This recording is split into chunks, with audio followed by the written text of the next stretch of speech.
ओवैसी साहब पर एक दिलचस्प राजनीति भी हो रही है। महाराष्ट्र के ही जुड़ा एक सवाल और मैं आपसे पूछ लेता हूं। वहां पर महायुति यानी कि बीजेपी की अगुवाई वाला जो गठबंधन है उसकी सरकार है, और चुनाव से ठीक पहले जो मदरसों में शिक्षक हैं उनकी पगार, उनकी तनख्वाहें 8,000 से 18,000, 6 से 16,000 कर दी गई। ये चेंज ऑफ हार्ट है या हाथी के दांत खाने के और दिखाने के और? देखिए, जो जहरीला सांप होता है ना, उसका जहर मजेदार नहीं होता, उसका जहर जहर ही होता है। और वही सरकार है जो उत्तर प्रदेश में मदरसा बोर्ड को खत्म करने की कोशिश की, जो मामला सुप्रीम कोर्ट को गया। वही सरकार है जिसका नेशनल कमीशन फॉर चाइल्ड का जो चेयरमैन है, जिसने कहा कि मदरसों में जो हिंदू बच्चे पढ़ रहे हैं उनको निकालो, दूसरे मदरसे में डालो, जिसको सुप्रीम कोर्ट ने रोक लगा दी। मदरसा बोर्ड के जो पैसे आपने सेंट्रल बजट में उसको क्या कर दिया, मूंगफली के बराबर कर दिया आपने, इतना कम कर दिया उसको। आप एक मुसलमान को टिकट नहीं देते, और आपकी पूरी कोशिश यही है कि महाराष्ट्र में पिछले 5 साल से जो धर्म संसद के नाम पर गंदगी, जहर फैलाया गया है, जहां पर कहा गया कि महिलाओं का रेप कर दिया जाए, इन्हीं की सरकार में प्रॉफेट मोहम्मद सल्लल्लाहु अलैहि वसल्लम के बारे में एक शख्स ने अनाप शनाप बकने की कोशिश की, तो शिंदे चीफ मिनिस्टर उसके साथ खड़े होकर कहते हैं कि मैं इनके साथ हूं। तो ये सब देखिए, जहर है, ये और कुछ नहीं है। जहर है और कुछ नहीं है, पर इस जहर में भी आप सेलेक्टिव राजनीति करते हैं क्या?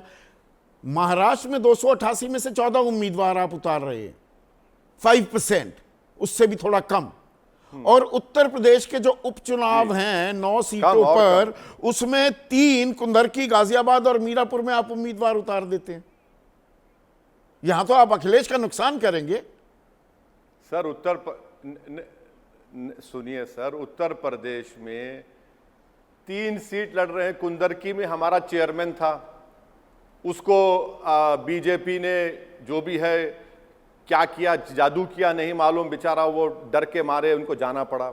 हम कुंदरकी लड़े, वहां पर उपचुनाव है। अच्छा, हम अलायंस क्यों नहीं करता हमसे? हम क्यों नहीं हुई? मैं ये उसी सवाल पर आने वाला था। आप तो अलायंस ही नहीं, अखिलेश और आपकी बातचीत नहीं हुई, आप अलायंस नहीं कर सकते। इंडिया गठबंधन में क्यों नहीं आते हैं आप?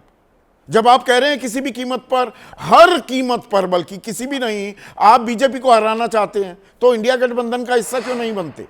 मैं आपको फिर से बता रहा हूं कि मैंने इस बात को पहले भी कहा कि महाराष्ट्र के चुनाव से करीब 1-1.5 महीना पहले हमारे अध्यक्ष एक्स एमपी इम्तियाज जलील साहब ने कांग्रेस के और शरद पवार साहब को, कांग्रेस के महाराष्ट्र के प्रेसिडेंट और शरद पवार साहब को लेटर लिखा कि हमको साथ लीजिए, हम बीजेपी को रोकना चाहते हैं। इससे बढ़ के और क्या करूं मैं? और क्या कर सकता हूं मैं? जाके भीख तो नहीं मांग सकता ना, वो मेरी फितरत में नहीं है। अब और क्या, जो अगर ये सुनेंगे समझेंगे तो उनकी बात है, नहीं सुनेंगे तो मुझे तो मेरे 2 एमएलए हैं महाराष्ट्र में।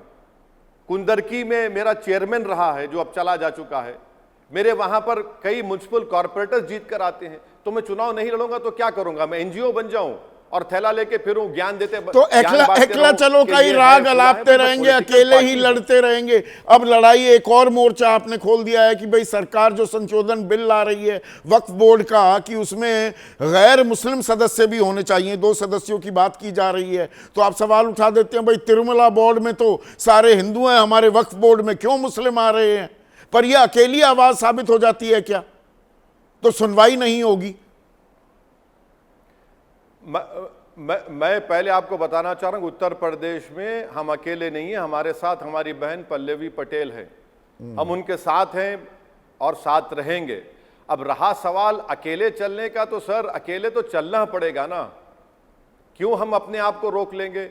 अब रहा सवाल इस जो प्रपोज वक्फ बिल के बारे में, सर आप समझिए हमारी बात को कि स्टेट वक्फ बोर्ड में पूरे के पूरे मेंबर मुसलमान होते हैं। नरेंद्र मोदी की सरकार ने क्या किया कि अब यह कह दिया कि सिर्फ 4 मुसलमान रहेंगे, 11 टोटल मेंबर में से 4 मुसलमान रहेंगे, 2 मैंडेटरी है नॉन मुस्लिम होना, 6 हो गए। अब बचे 5 और पूरे नॉमिनेटेड होंगे। अब तक इलेक्शन हो रहा था 95 एक्ट में, एमएलए कैटेगरीज में, एमपी कैटेगरी में और बार काउंसिल में। नरेंद्र मोदी के बिल कह रहा है कि अब इसको वो कर देंगे नॉमिनेटेड। तो यानी 11 में से तो पूरे बीजेपी 7 के 7 नॉन मुस्लिम हो जाएंगे। सेंट्रल वक्फ काउंसिल में एक यूनियन मिनिस्टर एक्स ऑफिशियो होंगे, उसमें से आप कह रहे हैं कि 4 मुसलमान होंगे, 2 तो मैंडेटरी नॉन मुस्लिम है, बाकी आप नॉमिनेट कर देंगे, यानी आप नॉन मुस्लिम को नॉमिनेट कर देंगे।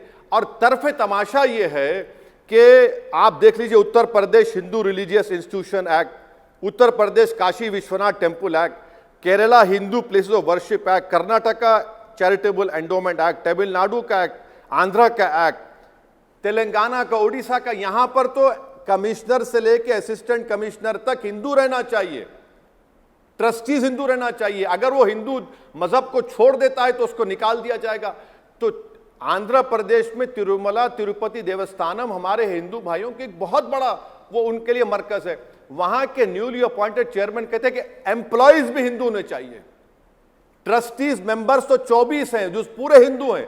तो आप ये कहना चाह रहे हैं जो हिंदू धार्मिक स्थान है वहां पर हिंदू हो, जो मुस्लिम जहां पर जगह है वहां पर मुसलमान होने चाहिए, आप ये कह रहे हैं?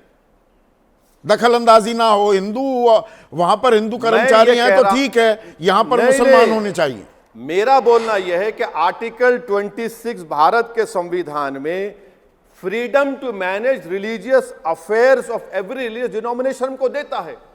26 का ए पढ़ लीजिए, right to establish and maintain institution for religious charitable purpose. B देख लीजिए, manage in own affairs in matters of religion. C देख लीजिए, डी देख लीजिए, to administer such property according to law. आप उसका वायलेशन कर रहे हैं। और पैरिटी ये डिमांड करती है कि जब इन जगहों पर हिंदू धर्म के जो आस्थाने हैं, जो उनके टेम्पल्स हैं, वहां पर हिंदू धर्म के लोग होंगे, बहुत अच्छी बात है। मुझे क्या मालूम कैसे चलाया जाए, एडमिनिस्टर कैसा कराया जाए। यहां पर आप वक्फ बोर्ड में क्यों कर रहे हैं? वो फेयर पॉइंट है, पर क्या आप ये बात नहीं मानेंगे? That's a fair point Owaisi साहब, लेकिन क्या आप ये बात नहीं मानेंगे कि वक्फ बोर्ड का, उस कानून का बेजा इस्तेमाल भी होता है? हजारों लाखों करोड़ की संपत्ति पर कब्जे भी किए बैठे हुए हैं वक्फ बोर्ड के लोग, या वक्फ बोर्ड के नाम पर। क्या ये कड़वी हकीकत नहीं है? मैं आपको हमारे तेलंगाना के एंडोमेंट्स मिनिस्टर का स्टेटमेंट अभी दिखा देता हूं।